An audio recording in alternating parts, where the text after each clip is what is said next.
girl, I asked my mother, what will I be? Will I be pretty? Will I be rich? Here's what she said to me. Que sera, sera. Whatever will be, will be. Whatever will be, will be. I guess that's the answer, all right. But how do you make things come out right? What do you do?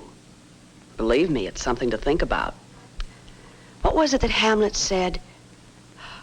Oh, and thus the native hue of resolution is sicklied o'er with a pale cast of thought, and enterprises of great pith and moment, with this regard their currents turn awry and lose the name of action.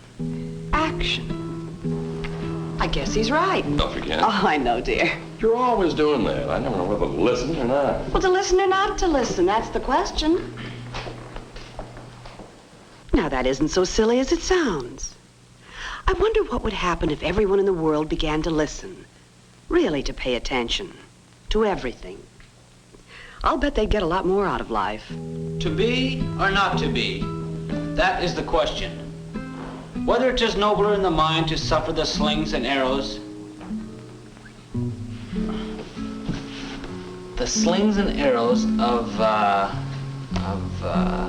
Of outrageous fortune. Oh yeah, of outrageous fortune. The slings and Ambassador arrows of rejects outrageous note of fortune. protest. Borders closed in retaliation. And by opposing them, to die, New tax to make no more, proposed. and by a Senator sleep to say charges with opposition. a thousand natural shocks that flesh is heir to. Dinky!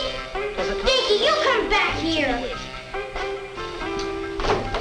To be or not to be, that is the question. Dinky!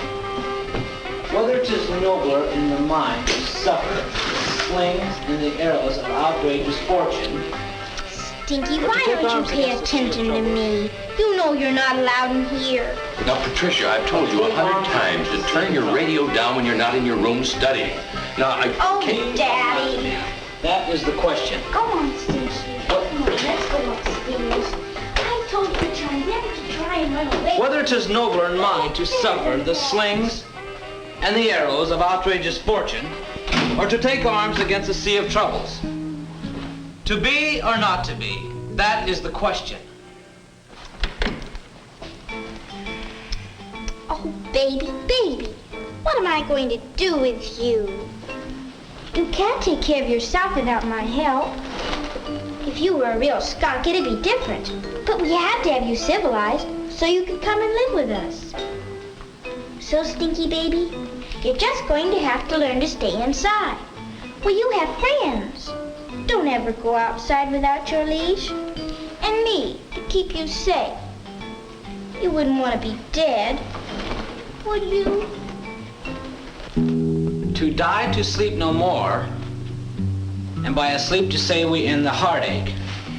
To say we end the heartache. And the thousand natural shocks that flesh is heir to, 'tis a consummation devoutly to be wished. Randy, wouldn't it be easier to memorize Hamlet's soliloquy in your own room? Aren't you supposed to have that by Friday? I'll have it. Arthur. Oh, dear. There goes Arthur, reliving his day at the office again. As you all know from your advance notices, what we're considering here is the possible value of a course of study and practice in the art of listening. Our good listener, of course, will use his eyes as well as his ears wherever he can. He will use all of his senses. I think it might be said that the goal of a good listener is total awareness of his surroundings. I can hear all of you asking if the goal is worth pursuing. And the first thing I think of is everyone's need for the preservation of his own interests. Now, in a sense, The ability to listen well is the ability to assess one's own situation. Arthur, are you listening to me? Arthur! Arthur! Feet off the coffee table. Please. Randy, you better wash for dinner. It'll be ready in a few minutes. Randy, you'd better wash for dinner. Do it now.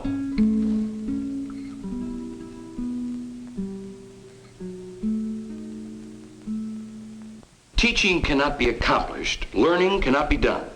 Efficient organization and operation are impossible without alert and positive listening on the parts of the persons involved. And that brings up the tremendous question of how to influence anyone to listen as he should if he is not listening as he should while you're making the attempt. You can't coerce him into listening because the sensation of pressure will distract his attention away from the message you want him to hear and will focus it on the problem of escaping your domination. Dad. Dad, can I have the car Saturday night? Haven't you washed your hands yet? Go do as you're told. Well, all right, I will.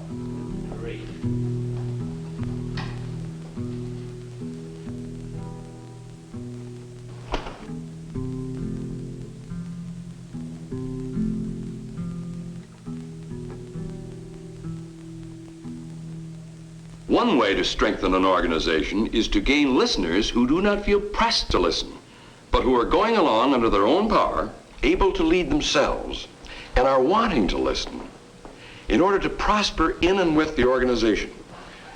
Now, such a man must be able and willing to decide on his own whether to be or not to be a participant, and how and where and when and in what and on which side, unaware of pressure from anyone.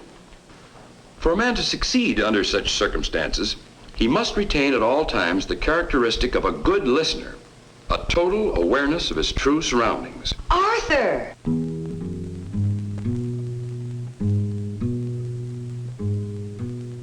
Arthur, will you please wash for dinner?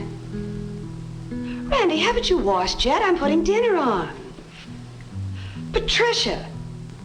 Patricia, put down that animal. Now you'll have to wash your hands again. Oh, don't use the upstairs bathroom, Daddy. I've got to wash my hands. Use the other one.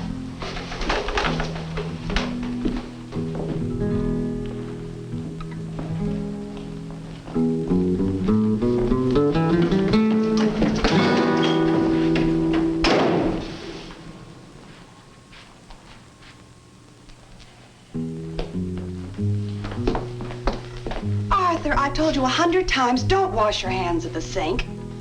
Please use one of the bathrooms.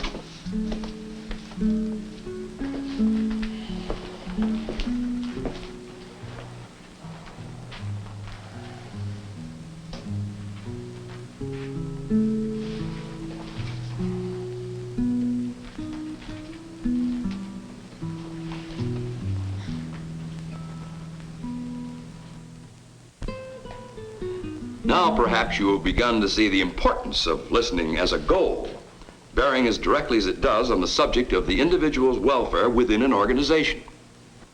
Anyone who can be called truly valuable and contributive can be said to be listening to himself in the sense that he's interpreting what he is hearing. But at the same time, he must go on hearing what the other fellow is saying. He must listen two ways at once, to his own thoughts and to his surroundings. Now, this may sound difficult. Maybe it is, but it isn't impossible. Now, here's a little fellow who hasn't much sense, but has to listen to survive at all. He listens with his whole being, and he has survived and multiplied. Of course, there are apparent exceptions to all rules. One animal who doesn't have to pay attention to his surroundings, as far as I know, because he has a very effective way of requiring his surroundings to pay attention to him, is the skunk. So, we do seem to have a choice of behavior after all. Arthur, we've been sitting here for some time now. Would you care to join us? Oh, excuse me. I was thinking of something that happened at the plant today. Came in. What were you saying about the plant, dear? Well, we had a meeting, and I suggested we institute a program of study and practice in the art of listening. Listening? Yes, listening or paying attention. Listening is a skill. It's a tool for making progress. It can be taught and learned. Now, there are certain techniques of concentration to be learned, such as thinking back to relate what has already been said to what is being said, and also listening between the lines to hear what no one has said, so to speak. And then there are a great many bad habits to be overcome. I ran across an interesting book the other day that lists some of these common bad habits. Perhaps the worst of them is trying to avoid listening to anything that seems difficult to grasp, just to save trouble, because it actually creates trouble for you in two ways. In the first place, if you select ever easier things to listen to and discard the difficult, you encourage a downward spiral in your own listening ability, and you make yourself progressively more helpless and less likely to succeed. In the second place, you cheat yourself out of a lot of information you might wish you had someday. Now, another bad habit, of course, is telling yourself that you already know what is coming, or that what is coming isn't worth listening. I wonder if Arthur is listening to himself and finding all that wisdom. It's hard to tell. Listening is something you can't see anyone doing, even after he's done it. I guess everyone is different. Everyone not only listens differently, but also listens to different things. So not everyone gets the same message. Anyway, who's supposed to listen and who's supposed to be listened to? Have you been listening to me? Oh, I'm sorry, dear. What was it you were saying? For the last 5 minutes? Well, oddly enough, I was talking about a book on listening. I remember particularly one paragraph in the chapter on critical listening, that is, on listening to persuasion or pressure. It says that a lot of what we're being asked to listen to these days is pure, unadulterated hogwash. And that if real listening were to become more general, life would become more rewarding for those of us who have socially and humanly good advice for humanity to follow. Too many people listen only to what they want to hear. Somebody promises them the world with a little red fence around it, free, and that's what they want. So that's what they listen to. And what happens? They get the fence all right, built around them, and by the time they're caught in a squeeze with their freedom gone and begin to realize who they should have listened to, then it's too late. We never listen to our leaders until they're dead. He's aiming all that right at Randy. He's always accusing Randy of wanting the world with a little red fence around it. I wonder what Randy does want. You certainly can't tell from the outside. Is there something the matter with your salad, Randy? Huh? Oh, no. No, it's fine, Mom, thanks. I was just thinking about something. Huh. Now, there's an example of listening for you. He's been thinking of something. Surely Arthur doesn't mean that there's no use in anyone else trying to think when he's talking. I think Arthur sometimes doesn't hear what he's saying. Some people do a lot of talking to themselves without noticing. May I be excused, please? Me too, Mom. I'll have my ice cream later. Oh, it's your night with the dishes, Randy. Yeah, I know, but I got a lot of studying to do. That's Shakespeare stuff, you know. I don't see why I have to Empty do the that. wastebaskets. Now, something's going to have to be done with that. But, young man, you come back here and listen to me. Okay, I heard you. Empty the wastebaskets. That's right. They're spilling over, every one of them. Well, they shouldn't be. No one should put anything into a wastebasket that's already full. What do you expect us to do? Stand around holding the stuff? Well, if you put things in right, they wouldn't fill up so fast. Squash the boxes. Look, we don't have waste paper around here just to give you something to do at your convenience. That's your job around here, and you keep up with it. It's a fine job. Well, there's nothing wrong with it. A real man lends dignity to any work he's given. Well, if you'd buy big enough Now, that's about enough out of you, young man. Just take charge of this job and do what I say. A man of your age, Don't you forget, want... I know the whole lecture. Then why haven't you listened to it? No, you may not have the car Saturday night. What? You heard me. You asked before dinner if you could have the car Saturday night. No. Oh, fine. That makes everything just great.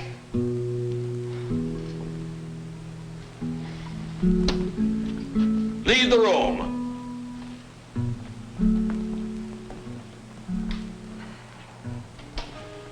Now, what was that supposed to be about? Randy will get the car Saturday night, and he'll empty the waste paper baskets, too. Sounds more like who's supposed to listen and who's supposed to be listened to.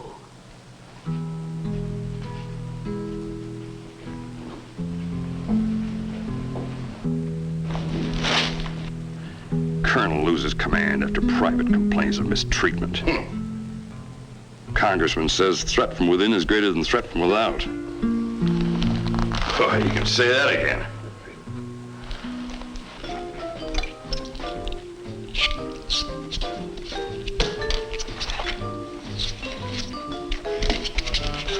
Now, Stinky, you listen and do as you're told.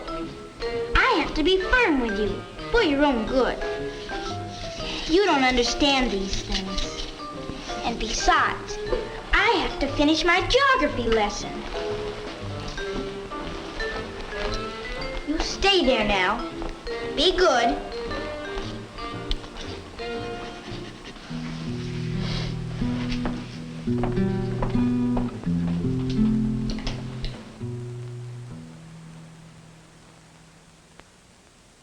I wish I knew what to do about Randy. How do you mature a person of any age? You can't get anywhere by advising him, no matter how forcefully, if he won't listen. And if he will listen, he doesn't need any maturing. Where are you in the soliloquy now, Randy? Oh, aye, there's the rub. For in that sleep of death, what dreams may come. When we have shuffled off this mortal coil, must give us pause. What does he mean there? That we don't like to think about death because we don't know what happens next? I think that about states it. There are a lot of things we know perfectly well are true, but we don't like to face them. It's kind of like your father said at dinner, people won't listen to what they don't like to hear. Well, you can take out the garbage now and we'll be all through. Thanks very much. Oh, and watch that latch on the screen door. I wish someone would fix it.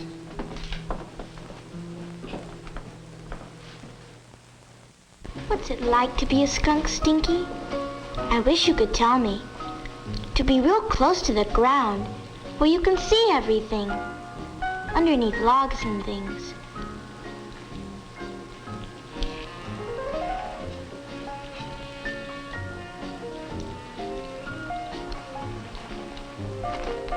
Or would it be better to be up high, where you can see farther, like a horse?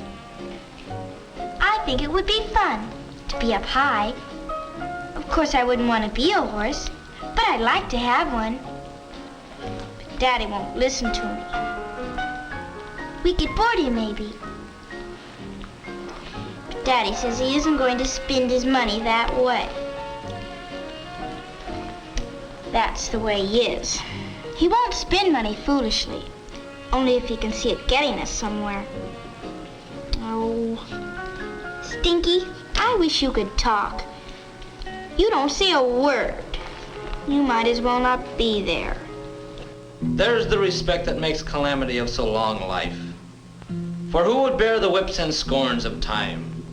The oppressor's wrong, the proud man's contumely, the pangs of despised love, the law's delay, the insolence of office, the spurns that patient merit of the unworthy takes when he himself might his quietus make with a bare bodkin. One animal who doesn't have to pay attention to his surroundings, as far as I know, because he has a very effective way of requiring his surroundings to pay attention to him, is the skunk. So we do seem to have a choice of behavior after all. I found something I might show at the first of these meetings. It's a half-hour motion picture entitled A Message to No One. I suppose the title refers to the idea that when no one is listening, the message is being wasted. The picture is one of a progressive series on ideas like communicating and productivity, and now listening. They're all sponsored by a paper company and presented as a public service. It's a rather indirect approach. There's never a thing in them about paper. This one happens to be about a family. The story depicts an evening in their life at home. Apparently, nothing very exciting happens in the picture, but I understand that it's supposed to be an exercise in listening. According to the literature, the picture has been produced by experienced professionals, including the writing and direction. Now, in addition to the motion picture, supplementary material is available for discussion groups and listening study courses, such as I'm proposing here today. It might be quite worthwhile, I don't know, but it is available, and we might as well have a look at it. Now, gentlemen, I realize I've done all the talking. Are there any questions? Yes, I have one. It seems to me that we've been bearing up fairly well for years without any of this newfangled falderall about listening. Now, I've just got one question. What kind of assurance can you give us that we'd be any better off in the future than we are right now? To grunt and sweat under a weary life, but that the dread of something after death, the undiscovered country. The undiscovered country, from whose boundary no travel returns, puzzles the will. Puzzles the will.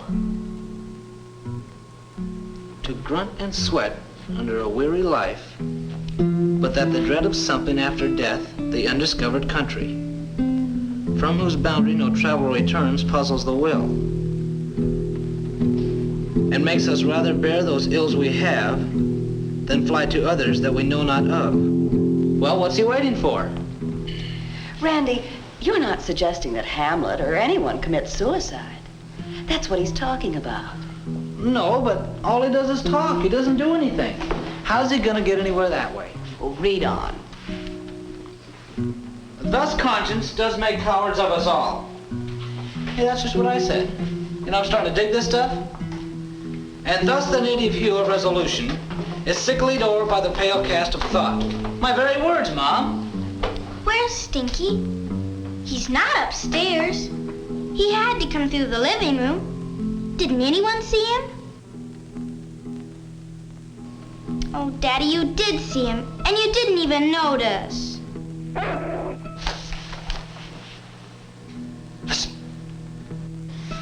Listening. Daddy, all you do is sit and talk about... Daddy!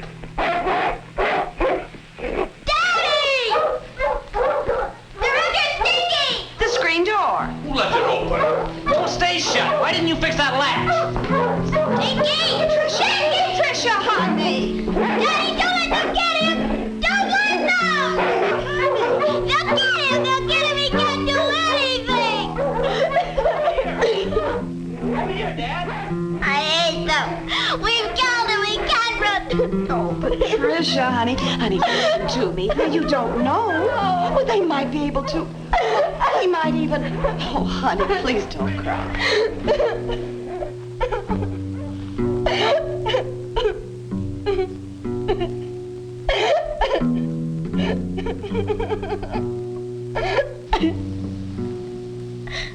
Mother, why are we standing here just listening?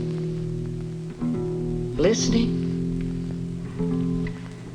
Are we really listening? Or are we only hearing?